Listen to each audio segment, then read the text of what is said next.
I started my wealth building journey about 10 years ago. At the time, I was living in a van, had $80,000 of debt, and was working at a climbing gym making slightly more than minimum wage, and I only had like $1,000 in savings. It was from that place of dire necessity that I realized I really needed to figure out this money game because I was getting my ass kicked. I did what anybody would do, and I went to the internet and I searched, how do I make a bunch of money if I'm starting out dead broke? Wouldn't you know it, there were a ton of resources, lots of people out there giving advice on how to make money off of a low salary.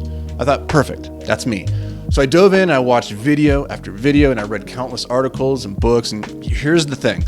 Literally everybody was saying the same damn thing. Not only the same thing, but it was the same wrong thing. Once you understand why following the common advice will only get you common results, I'm gonna lay out the exact step-by-step strategy that I can almost guarantee will make you a millionaire within the next 5 years. How do I know? Because this is pretty much exactly how I made my first $1 million over 7 years ago. So let's dive in. Don't take advice from somebody that you wouldn't want to trade places with. That means don't take fitness advice from an unhealthy person, don't take relationship advice from a single 19-year-old, and don't take financial advice from somebody who is not making the kinds of money that you aspire to. Now, the reason most people are broke is because all their friends and family are broke, and those are the people they're taking financial advice from. Instead, you have to find people who are where you want to be and then just do what they did. It's a pretty simple strategy for success, all told, but it works. And here's why I bring this up. There are a ton of videos on YouTube right now that cover this exact topic, and they all tell you the same stories and give the wrong advice because they have not actually done the thing they are trying to teach you to do, which is make $1 million off a low salary. Now, the first story they all like to tell is that of our boy, Ronald Reed. Now, Ronald was featured in a book called The Millionaire Next Door, which is actually a pretty good book that did some statistical analysis on the lifestyle of your average millionaire. In particular, the book made two interesting observations. First, the majority of millionaires in the United States are self-made, which means they did not start out wealthy. And number two, the majority of millionaires in the United States make less than $100,000 a year. In fact, I think it was closer to like $50,000, but I can't be bothered to fact check that right now. So back to our boy Ronald. Ronald became famous because when he died, he left over $7 million to his family, which is a pretty good chunk of change, right? Well, yeah, and it's especially impressive when you consider that Ronald was a janitor who had made less than $40,000 a year for the entirety of his life. And this got people really excited about the fact that you could become a millionaire off an incredibly low salary. Now, yes, if you just start investing right now, even a modest amount of money, say a couple $100s a month, and you do this every single month for the next 40 years, then sure, you're gonna look up at retirement and you're probably gonna have $1 million sitting in the bank. Good job. But here's the thing that annoys me about this story, and it bothered the hell out of me all those years ago when I was living in the van trying to figure out how to make money. I don't want to be broke for the next 40 years while I'm saving up for someday when I finally get to enjoy the fruits of all my labors. I wanted to win the money game as quickly as possible so that I could start living the life of my dreams right now. So here's what I did. And this goes back to the part where I said, be careful who you take advice from. I went out and I found people who had managed to amass wealth relatively quickly in under a decade. Now, these days, I probably know a couple hundred millionaires, and I can say with a high degree of certainty that practically none of them got that way by squirreling away a couple $100s a month in a Vanguard index fund.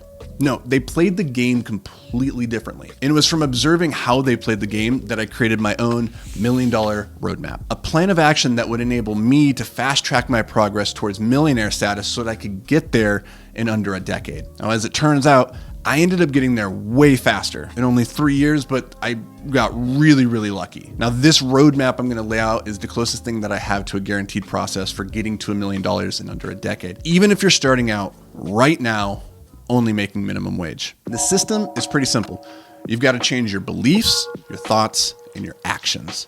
So let's start with your beliefs. Now, there are only two types of beliefs in this world. There are limiting beliefs, the type that hold you back from getting to where you want to go. And there are empowering beliefs, the type that propel you forward towards your greatness. Here's the thing. Any belief held strongly enough will be made true. So you gotta be really careful about what you choose to believe because it will become your reality. Now, these are the three money beliefs that I see holding most people back. First, that money is the root of all evil. Second, that money is scarce and that there's only so much to go around. And then third, that making money is hard. Simply put, Most people believe making money is bad, limited, and hard. Now, if you truly want to make money, these beliefs are not going to serve you. Instead, you have to adopt empowering money beliefs such as making money is a vehicle for positively impacting the world. I cannot help others if I cannot first help myself. And it is from my overflowing cup that I can fill your cup. Because money is infinitely abundant and there is no reason we cannot all become wealthy, which we can prove because the average person on the planet today is living better than King Louis XIV did 300 years ago. And finally, making money is not hard if you have the right strategy, systems, and skills. Now, it's from our beliefs that our daily thoughts are forged. In particular, these are 3 ways that you have to start thinking about money. First, that wealth is the ratio between what you make and what you spend. For instance, if you currently make $50,000 a year, but your living expenses are only $5,000, then each year you work, you create 9 years of wealth. That means if you maintain that lifestyle for the next 5 years, you would be able to retire for like the next 45 years. Okay, so you probably can't reduce your living expenses to $5,000 a year. But this is just an extreme example to show the point. The mistake that most people make is that as they start making more money, their expenses also increase. This is called lifestyle creep. And this is a problem because if you're making $1 million a year, but it's costing you $1 million in expenses, then despite the fact that you make a really good income, you will literally never be able to retire. Think about that. Now, the second way that you have to start thinking about money is to raise your baseline temperature. See, we all have an internal money thermostat. That is a dollar amount that feels normal. Any amount over that number feels like a lot, whereas any number less than that feels doable. For me, I used to think in $1,000 increments because $1,000 was like 1/40th of my income. It was about the cost of my rent, so it was a good amount of money, but not a ton. Now, the first jump that you probably have to make is to start thinking in $10,000 increments, then 20,000, then 50,000, then 100,000, and so on. And this is important because as you start moving through the levels of wealth, you'll acclimate to these numbers and eventually plateau. So you have to constantly reset your internal thermostat to normalize higher and higher numbers. After all, who do you think is going to have an easier time pitching a customer on a $50,000 service or product? The person who thinks that $1,000 is a lot, or the person who thinks $1 million is a lot? Now, how you think about money impacts how you act towards money. So think bigger, act bigger. And here's the third way that you have to start thinking about money, or rather, how you have to stop thinking about money. Now, a lot of people think it takes money to make money. This is wrong and limiting. It does not take money to make money. It takes creativity, financial literacy, and consistent right action. Now, it's that last word upon which this whole money-making game is won or lost: action, which is where we're going to turn our attention to next. There are 3 things and only 3 things that you can do with money. You can spend it, you can save it, or you can invest it. Now, there's a trite little phrase that people like to say that goes, the poor spend, the middle class saves, and the wealthy invest. In my experience, this is generally true. Now, obviously, if you're trying to build wealth, spending isn't going to get you there because we already mentioned wealth is the ratio between what you make and what you spend. Spending less is a great way of increasing your wealth, but the mistake most of us make, however, is in thinking that we can save our way to wealth. Now, you can do this, but the truth is that path is incredibly difficult and will take a very long time to get you to $1 million. No, the quickest and easiest way to win the money game, and this is the lesson I learned when studying all those people who had amassed great fortunes really quickly, is to simply increase your earning capacity. See, you can only cut your expenses so much. You can take it to 0, but that's it. Whereas the upside to your earning potential is limitless. You could literally make $1 billion in a year. It's crazy to think, but it's true. So the question is, how do we invest to get $1 million? And the answer is simple. We invest in assets. See, there's only 2 things you can put your money towards: assets or liabilities. Here's the simplest way to think about this. Assets put money in your pocket. Liabilities take money out of your pocket. That car, which requires insurance, taxes, and a monthly payment, is a liability because it's taking money out of your pocket each month. But if you take that same car and rented it out on Turo, and now it's putting more money into your pocket than it's taking out each month, well, now it's an asset. Assets are good, liabilities are bad. So on our wealth building journey, the goal is to acquire more and better assets, or things that put money into your pocket. Now, when we put money into an asset, it's called an investment. But if you recall from the beginning of this video, I talked about how the common wisdom says you should invest in an index fund in the stock market, or do your 401k match, get a Roth IRA, and invest a couple $100s every single month for the next 40 years. And sure, this is a fine way to invest if you're okay waiting 40 years. Not such a great way to invest if you want to build wealth more quickly. So the question then becomes, where should we invest to get the biggest bang for our buck in the shortest amount of time possible? And this is where you'll hear people talking about crypto or angel investing or real estate or Forex and all sorts of nonsense. And all these people, while being well-intentioned and technically not wrong about the validity of these investment vehicles, they are completely wrong if your goal is to become a millionaire as quickly as possible. If you're currently earning a low salary and want to become a millionaire within the next decade, here's the only thing you should bother investing in: yourself. Specifically, you must invest to increase your earning potential. And that's exactly what I'm going to outline for you next. See, this is how I personally would go from zero to $1 million net worth in under 5 years if I was starting all over again right now. Number one, I'd pick a high value skill. Elon Musk says that you're paid in proportion to the magnitude of the problems you solve. So if you want to make more money, you've got to solve bigger problems. The biggest problems people have revolve around four things: money, health, relationships, and status. Helping somebody improve one of these four areas is a surefire way to make more money. Personally, my preference is to help people make money, or more specifically, help businesses make more money. Why? Because if you help them make more money, then you know they have more money they can pay you. It's a virtuous cycle. Whereas you help somebody lose weight, they maybe don't actually have any more money they can give you. So in the beginning, develop a skill that'll make other people more money, and you're going to be on the fast track to making more money yourself. Now, recently we did a video where we broke down 6 skills in particular that have helped me make millions. I'm going to put a link for that down in the description. But real quick, for those that don't want to click over there, here are some of the best money-making skills given the current market environment: copywriting, accounting, digital marketing, graphic design, coding, and video editing. All right, part 2, get good enough at that skill. Most people think that you have to master a skill in order to make a ton of money, and that's just not true. In fact, mastery is a waste of energy and completely unnecessary. There's marginal benefit in being great versus just good enough, given how much more effort is required to make the jump from good to great. Now, instead of trying to be the best at one thing, just focus on becoming good enough at more things. Combine those skills synergistically, and then you're going to watch your earning potential skyrocket. So here's 5 ways to get good enough at any skill. Read books, watch YouTube videos, take online courses, and then practice that skill a ton, like way more than you think is necessary.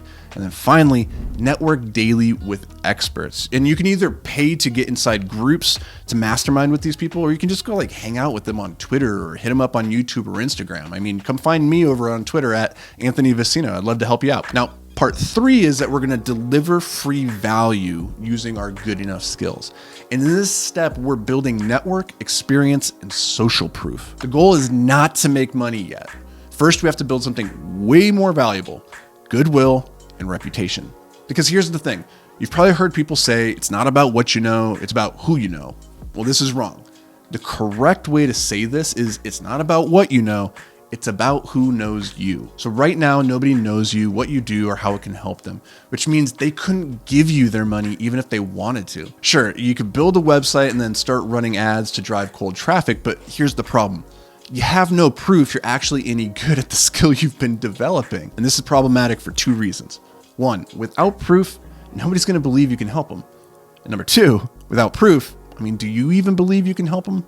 If you're a sane person with a little bit of self-awareness, you're likely to doubt yourself. You hear people all the time talking about how you gotta fake it till you make it, but here's the problem with that.